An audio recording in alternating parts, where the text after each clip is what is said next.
For those who haven't read Flannery O'Connor yet, one, you should.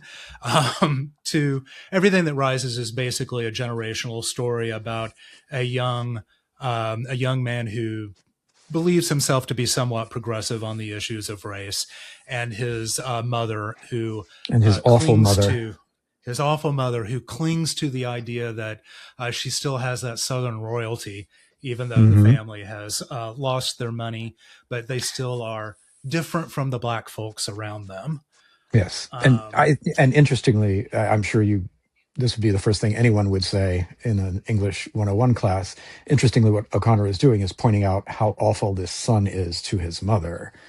He sees himself as progressive and decent and nice, but he's terrible to her specifically because she is not as far along on these topics as he is. mhm. Which means he's ultimately not as far along on the topics as he believes he is, Of because course.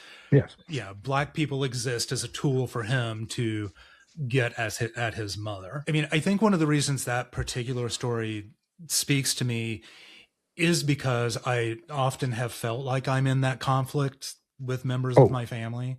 God, yes. I Um, mean, one of the reasons I love that story so much is that I recognize myself in it.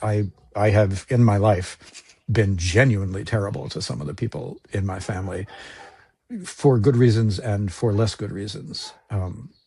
And a lot of it having to do with race and politics and uh, other things that, I pride myself on being evolved with regard to. how difficult is that for you still? One of the great things about being an adult and well read is that you learn how much there is for you still to learn. You learn how little you can ever truly know.